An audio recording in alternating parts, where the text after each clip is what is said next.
There is a fundamental misunderstanding at the heart of sales that undermines almost everything we try and do in sales, and is the source of almost every problem we face in sales, including the attraction of talent. And that problem is that the cultural depiction we have around sales is negative. Sales is beating people up and getting their money really quickly before they realize. It's closing deals, it's pushing profits, it's hitting targets.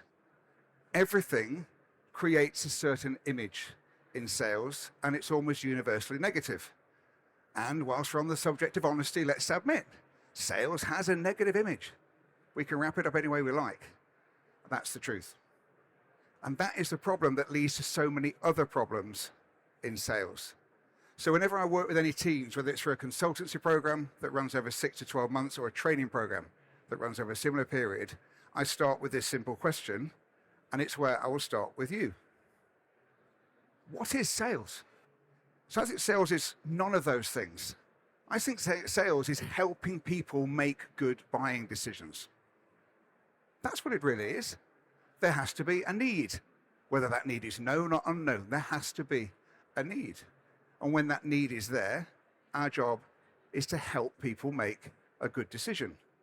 Hopefully, for the sake of all the MDs and sales directors in the room, that good decision is buying with your company. But it still should be a good decision for the client. And the biggest thing that stops us doing that, other than the pressures we often have from you good people as our sales managers and sales directors, the biggest thing that stops us actually is that we don't find out the truth about our clients' needs. We're too busy pitching. We're too busy trying to hit target. We're too busy asking self-serving questions that just give us the information we need so we can pitch. And we don't find out the real truth about that client and about their needs. So I think at the heart of sales is a mission. And the mission is to search for truth. When we search for truth, sales becomes easier. I counter that sales is never easy. But sales is never easy because human beings are buyers and all of us are complex, and that makes sales difficult. But the search for truth makes our lives easier. And I think it changes things in a couple of ways. The first way it changes is it dictates how you as salespeople and how your team go about doing their job.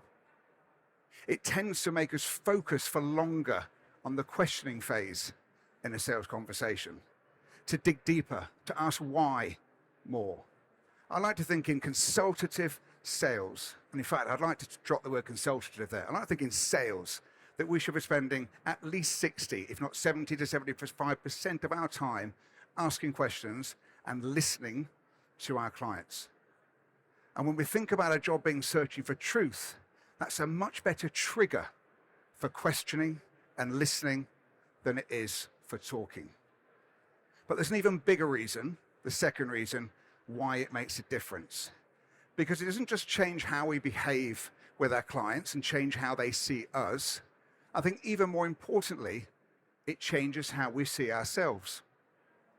We live in a society where sales is painted, contrary to what we all talk about today, negatively. It's rare that we hear selling discussed in our press without the prefix of mis-selling.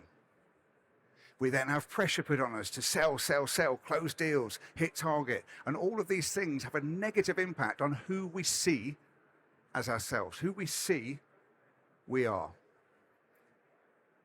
And I say this as somebody who was as guilty as anybody of misunderstanding sales. Throughout my 20s, as I bumbled my way through the least successful career you might ever imagine, people told me I should go into sales. Oh, I'm too good for that, I said. I will fly and find my own path. I flew so well that by the age of 32, I was broke. 32 years of age, 28,000 pounds on credit cards, 9 credit card statements landing on my doorstep. 9 credit card statements landing on my friend's doorstep because I was living in his back bedroom. I was a temp at the post office earning £8,000 a year doing data entry. Thank you for at least keeping me alive, the post office. All through this wise choice I made to avoid the world of sales. at the age of 32 through desperation. And by the way, a significant number of us in sales went there through desperation. When we first joined, I took my first sales job, and that job changed my life. And I'm guessing that everyone in this room is in sales. And I can tell you now, in case you haven't realized, sales changed your life too. You just might have got there a bit sooner than I did, thankfully for you. So what does it mean now? It doesn't mean I'm a multi-gazillionaire doing everything, but it means I run, I hope, what's a successful business that gives value to our clients. I got round to writing a book, which was some clever marketing and hopefully a bit of content, became a bestseller, and host a sales podcast. I think even more importantly, I now do a job which, whilst I couldn't claim necessarily would be my hobby, as in I spend all my time doing it, I enjoy what I do. I read about sales. I write about sales. I talk about sales. I'm passionate about sales. So linking that back to what difference does that make to people and the way they see themselves as salespeople? When you see yourself as adding value, when you see yourself as taking time to understand people, when you see yourself as an important cog in a decision-making wheel, it makes you believe things a bit more. And we all know, whichever bit of sales you are in, that our belief gets questioned regularly. We hear no's a lot. We lose direction on things. And I think if we just consider that we're pitching and we're selling and we're closing and all these things, we start to lose belief. We lose connection to what we do. And without that, sales is a torturous place. When we believe in what we do, when we think we're doing good for the world and for our buyers, it makes us feel good about ourselves, and that changes how we behave every single day. So I start with honesty as the first and most important pillar, and I think it's overlooked.